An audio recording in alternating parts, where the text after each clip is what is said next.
De volta em mais esse bloco do nosso programa, como você está acompanhando, nós agora vamos fazer dentro do nosso tema central, exatamente a busca, né, de uma opinião mais política do processo, que tem muito a ver com todos esses movimentos que nós estamos acompanhando, tanto em Manaus quanto nas outras capitais do Brasil. E para falar desse assunto, nós temos a honra de ter aqui conosco, mais uma vez, o Bosco Saraiva, que é presidente da nossa Câmara Municipal.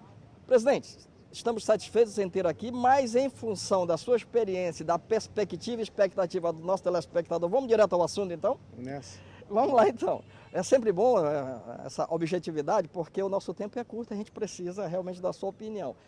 Como é que você, enquanto presidente da casa, enquanto político experimentado, está acompanhando toda essa movimentação que nós estamos vendo do povo brasileiro nas ruas querendo mudanças? Primeiro com bastante alegria e sentindo um misto de inveja de já não ter mais aquela idade mais jovem, mais juvenil, para poder efetivamente participar. E eu me peguei dia desses, cuidando exatamente dessa preocupação. Poxa, que pena, queria ter meus 20 anos.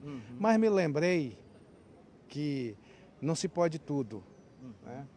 E eu estive no final dos anos 70 aqui nesta praça, no tempo da reabertura democrática, aqui assistir aqui Fábio, Arthur, Evandro Carreira, Bete Azizi, a turma da oposição daquela época, e pegando as carreiras aqui ainda na época da ditadura.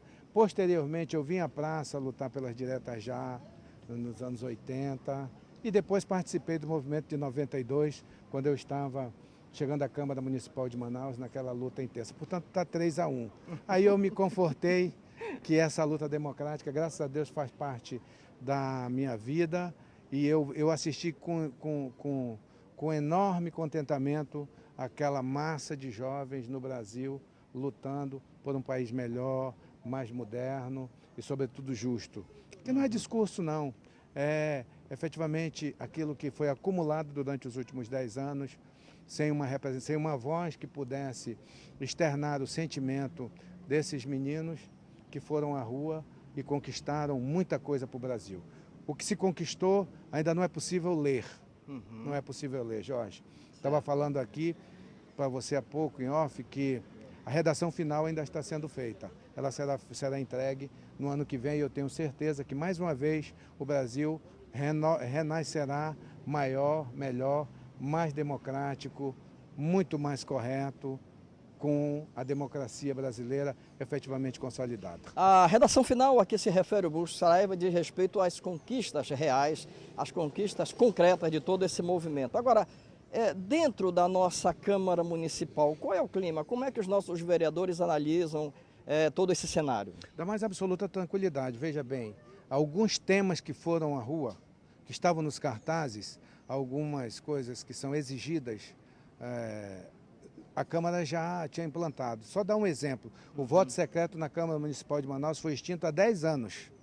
Há 10 anos, enquanto o Congresso ainda vai discutir, no ano de 2003, a Câmara Municipal extinguiu o voto secreto. A lei da ficha limpa, o auxílio paletó, essas coisas que deixaram de existir e outras que passaram a existir, como a proibição de vereadores contratarem com organizações não governamentais para acessar recurso público, as votações abertas, a coisa mais transparente. A Câmara se entende, essa Câmara atual se entende perfeitamente como a infantaria da política, aquele que está na linha de frente, que está mais próximo ao povo e recepciona com transparência, absolutamente desarmado, como foi o caso de receber na Câmara o MPL.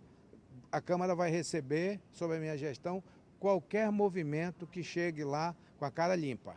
Mascarado é coisa da polícia. Reprovamos também. É coisa da polícia. Agora, de cara limpa, qualquer movimento vai entrar na casa, vai conversar comigo, vai conversar com os vereadores, porque aquela casa é efetivamente a casa do povo. Agora, Bosco, é o seguinte, você que me acompanha sabe, o Brasil se deixou construir uma dependência social muito grande em relação à Câmara Municipal, à Assembleia Legislativa e ao Congresso Nacional. Todas essas transformações que nós precisamos, ela deve necessariamente passar por uma dessas três casas, né?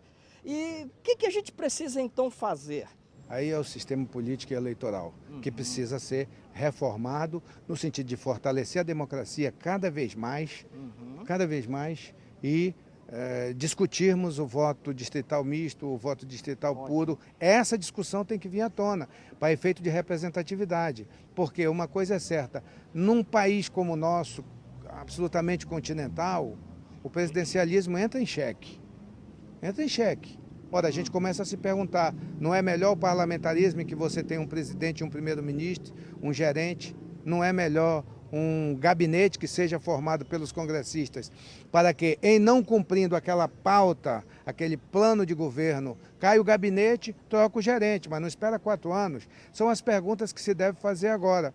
Não é melhor um sistema em que cada região da cidade tenha permanentemente um representante, sem correr o risco de, numa eleição, ter um representante e na outra não tê-lo? Essas são as perguntas que nós devemos nos fazer, todos nós, de forma simplificada, com que o povo, sobretudo o povo da periferia, que precisa de sistema de transporte coletivo, que precisa dos serviços públicos, que precisa de bom posto de saúde, que precisa de boa escola para o filho, entenda perfeitamente e decida de forma correta. Se você quer transformação, a transformação passa por esses 3 segmentos que nós falamos e a tua participação é interessante. Por exemplo, tu precisa saber o que é o voto distrital, né? E o voto distrital, eu concordo com ele na medida em que o representante vai sair aí do teu distrito. Por exemplo, vamos supor, Cidade Nova é um distrito. Então, o representante vai sair de lá, vai morar lá, você vai saber quem é ele, você vai saber onde ele mora, o que ele faz, o que ele tinha, o que ele tem hoje.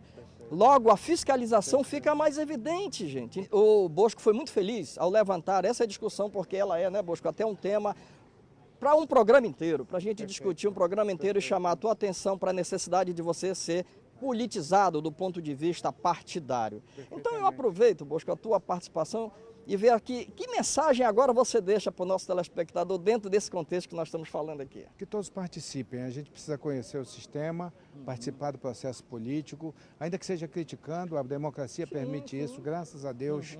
Nós vivemos num país democrático, é ela que nós temos que fortalecer. Tudo aquilo que está afastado da democracia é pior para o povo. A história registra, sempre foi.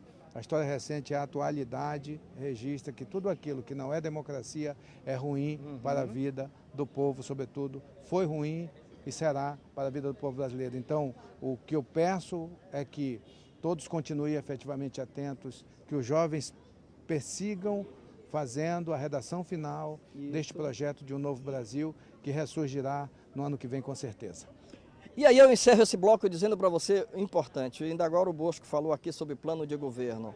Eu chamo a tua atenção para que tu faça uma meditação, faça uma reflexão a respeito da diferença entre plano de governo e plano de Estado. E o que nós precisamos é de um plano de Estado, por quê? Porque ele transcende ao mandato político, ok? Ele é mais efetivo, então eu espero no próximo programa, é uma outra oportunidade de discutir com você e pela importância do debate, pela importância do tema, nós vamos continuar com essa conversa no nosso próximo bloco. É só um instante, hein?